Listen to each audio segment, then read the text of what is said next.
नमस्कार। बहुत दिनों के बाद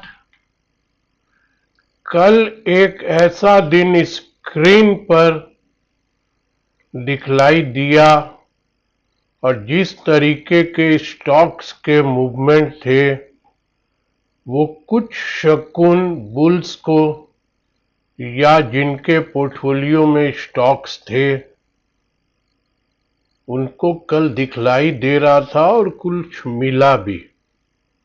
बहुत ईमानदारी से बोल रहा हूं दोस्तों, 5% 8% 15% और 20% के अपर सर्किट पर भी स्टॉक नजर आ रहे थे। और ये आपको मैं अपने अनुभव से बताता हूं। जिन कैश स्टॉक में कल 10%, 12% और 20% के अपर सर्किट लगे हैं, उन सब में जेन्युइन बाई थी, वहां कोई शॉर्ट कवर नहीं था। और बहुत अपने अनुभव की बात ही कर रहा हूं, जिम्मेदारी से नहीं बोल रहा हूं। उन जो भी स्टॉक्स में 10-5 जो भी मेरी नजर में आए, उन सब में सिर्फ मेरे को जो कारण समझ में आया वो वैल्यूएशन बाइंग थी। मैं नाम नहीं ले पाऊंगा, सिस्टम इतना बेकार है हमारे यहां का, जैसे मैं चोर हूं नाम ले लूंगा तो। अब नाम लूंगा तभी तो आप लोगों को भी पता चलेगा, लेकिन क्या बताऊंगा, मैं थोड़ा डरता भी हूं। आप लोग जो भी देख पाएंगे देखिएगा। मेरे को लग रहा था कल जेन्युइन वैल्यूएशन बाइंग थी, अच्छे वॉल्यूम से थी, नहीं तो 15% और 20% स्टॉक नहीं बढ़ सकते थे।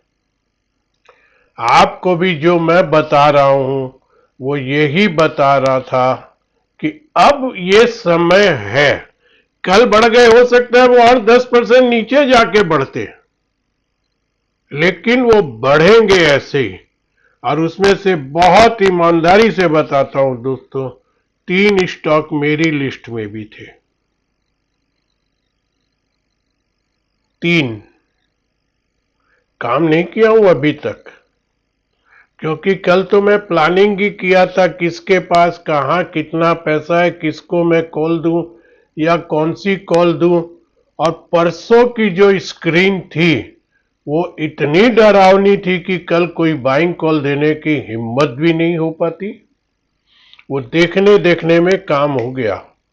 तो आपको बहुत जिम्मेदारी से अब बोल रहा हूं, पहले दिन की डरावनी स्क्रीन देख के डरिए मत, कूदिए। तभी एक एक दिन में ऐसे 20-20%, आज उनमें अगर फिर फॉलोअप आप गया और वो स्टॉक और 10-15% बढ़ गए तो दोस्तों 2 दिन में 20 से 40% की कमाई है।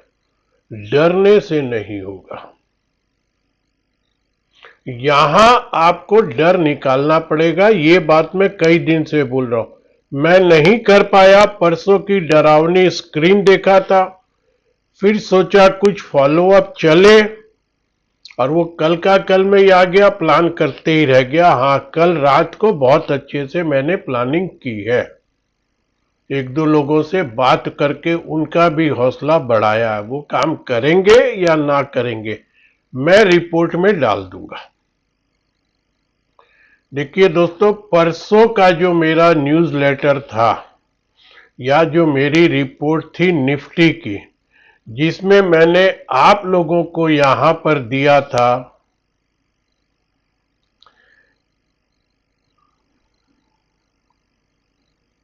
23,263.15, शायद ये जिक्र किया हूं। फिर मैं वीडियो सुन के नहीं बैठा हूं, लेकिन मेरी परसों की रिपोर्ट में 23,020 का जिक्र किया हुआ था कि अगर हम नहीं संभले तो 23,020 तक हम आने वाले दिनों में जाएंगे। उसके बाद का टारगेट नीचे का मार्केट डिसाइड करेगा और ऊपर हम लोग एक पर्टिकुलर पॉइंट के बाद डिसाइड करेंगे या रिव्यू करेंगे। ये मेरी रिपोर्ट है जो मैंने पब्लिक के लिए, आप सबके लिए मेरी वेबसाइट पे खोल दी। 13 तारीख को सुबह 8 बजे की रिपोर्ट है और 13 तारीख का दोस्तों निफ्टी का लो बना है 23,045 या 47 का, 23,047.25। वहां से निफ्टी ऊपर घूमी है, बहुत ऊपर नहीं चली है, लेकिन वो 23,020 एक जो जगह है जो मैं हमेशा अपने सिस्टम से निकालता हूं, वो एक बार काम कर गया। कल की स्क्रीन कुछ हौसला बढ़ा रही है, परसों की स्क्रीन बहुत डरा रही थी। इन दोनों के बीच में अब आपको हिम्मत थोड़ी करनी पड़ेगी, थोड़ी, मैं पूरा नहीं बोल रहा हूं, थोड़ी हिम्मत करनी पड़ेगी। मैं कल प्लानिंग में ही रह गया, 3 स्टॉक मेरी लिस्ट में थे दोस्तों। खैर अब नहीं लिया, अब बोलूंगा, कोई उन सब बातों का मतलब नहीं है। आ जाइए दोस्तों, आज एक स्टॉक बहुत पिटा हुआ, मैं अपने क्लाइंट को सारे सेटअप में भेज रहा हूं। उस स्टॉक में क्या होगा मुझको नहीं मालूम, स्टॉप लॉस देना मेरी मजबूरी है, लेकिन मैं आपको बताता हूं, अगर आप उस स्टॉक में टाइम देंगे और थोड़ा नीचे अगर उसको अपने आप में एवरेज कर पाएंगे तो उस स्टॉक में शायद पैसे बनेंगे। अभी बहुत नेगेटिव है उसके साथ। ऑयल मार्केटिंग की कंपनी है हिंदुस्तान पेट्रोलियम, 415 420 से करेक्ट होकर के 365 के आसपास आ गया है। ये एक बहुत अच्छी जगह है जहां से वो बार बार उछलने की चेष्टा करता है। कल भी 5-7 रुपया ही उछला है। 2 माइनस बता देता हूं, क्रूड का दाम अभी 2-3 दिन पहले एकाएक 5% बढ़ा था, वैसा ही अगर एकाएक क्रूड का दाम और 2-4-5% बढ़ता है तो ये स्टॉक में मेरा स्टॉप लॉस कट जाएगा। मैं सिर्फ टेक्निकल बात कर रहा हूं, मेरा स्टॉप लॉस कट जाएगा। लेकिन मैं कुछ लोगों को यह भी समझा रहा हूं कि लिख के देना मजबूरी है, एवरेज करेंगे, टाइम देंगे तो ये स्टॉक आपको 10% तो बहुत आराम से देगा और बहुत जल्दी देगा। दूसरा नेगेटिव, इंपोर्ट होता है क्रूड ऑयल, डॉलर में पेमेंट होता है, डॉलर के हिसाब से हमारा रुपया गिरते जा रहा है, तो वो भी इनके लिए थोड़ा माइनस होगा। और अभी बाजार में बहुत बातें हो रही है कि ट्रम्प शायद रशिया पे कुछ ऐसा करेंगे वैसा करेंगे, तो इंडिया जो सस्ता क्रूड रशिया से मंगा रहा और रुपये में पेमेंट कर रहा है, वो इन कंपनियों के लिए बहुत बहुत पॉजिटिव है। वहां कोई बात होगी तो नेगेटिव हो जाएगा। इसलिए जो छोटे मोटे ट्रेडर है, जिनका डर लगता है, जिनका बीपी बढ़ जाए, जो स्ट्रेच में आ जाए, वो स्टॉप लॉस जरूर लगा ले। और नहीं तो मैं बोलता हूं इस स्टॉक को टाइम देंगे, नीचे आप एवरेज करेंगे तो इस स्टॉक में ये व्यापार तो बंद होने वाला नहीं है। पेट्रोल तो बिकेगा ही बिकेगा, डीजल बिकेगा ही बिकेगा। हो सकता है इनकी मार्जिन कुछ समय के लिए पतली हो जाए और हमारी सरकारें इतनी जल्दी से पेट्रोलियम प्रोडक्ट के दाम घटाएगी नहीं। तो कुछ पॉजिटिव कुछ नेगेटिव के हिसाब से जिनके दिमाग में नेगेटिव ज्यादा घुस रहा हो वो स्टॉप लॉस लगा दें, और जिनके दिमाग में पॉजिटिव घुस रहा हो वो होल्ड करें और नीचे एवरेज कर ले। मेरी कोई पोजीशन नहीं है, मेरी मजबूरी है। अगर मैं आज आप लोगों को बोल रहा हूं तो अगले 6 दिन तक मैं ले ही नहीं पाऊंगा। मैं 6 दिन के बाद सोचूंगा मैं ले पाऊंगा या नहीं ले पाऊंगा। मैं आज कोई निर्णय नहीं ले पा रहा हूं। हिंदुस्तान पेट्रोलियम 373 रुपया 25 पैसा पर बंद हुआ है। स्टॉप लॉस थोड़ा बड़ा होगा, 5 से 6% मामूली बात है इस बाजार में। उतना ही टेक्निकल पैरामीटर से आपको स्टॉप लॉस दे रहा हूं 353 रुपये का। इसके बाद कोई मुझसे अगर बात करेगा लेके रखा था फंस गया, तो जो एवरेज कर सकता है वही 353 के नीचे रखे, नहीं तो 353 में उड़ा दे। ये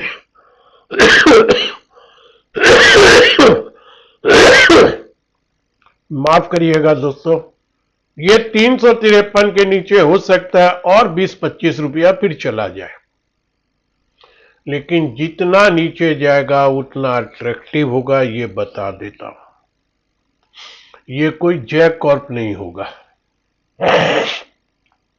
आज के दिन ऐसा बिलीव है और कल सरकार इसमें कुछ कर दे तो देखिए उसका तो पर्दे के पीछे से क्या आएगा मुझको नहीं मालूम।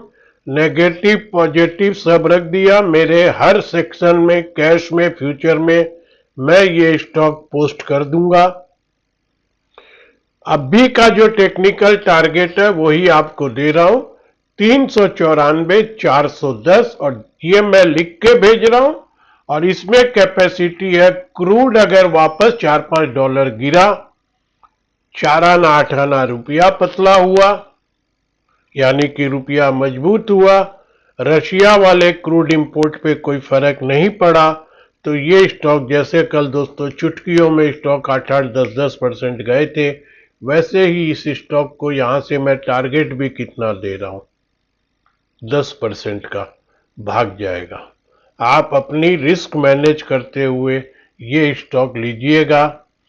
पूरा मल मास खत्म होने के बाद ये एक पहला स्टॉक आपको खूब अच्छे फंडामेंटल वाला दे रहा हूं, और इसमें कोई आदमी स्मार्टली ट्रेडिंग करते रहेगा, थोड़ा खबरों पे ध्यान रख के ऊपर के लेवल यानी कि 420, 410, 415 कंडीशन देख के बेचेगा, तो इसमें 5%, 7% की हफ्ते में ट्रेडिंग होगी, जैसे उदयपुर में हो रही है। सारी पिक्चर रख दिया, एक बार फिर से डिस्क्लोजर देता हूं, मेरी कोई पोजीशन नहीं है। 6 दिन के बाद नियम के हिसाब से मैं लूंगा या नहीं लूंगा मालूम नहीं। सारे क्लाइंट को, मेरे जो भी पेड क्लाइंट है उसमें सब में मैं ये रिपोर्ट डाल रहा हूं।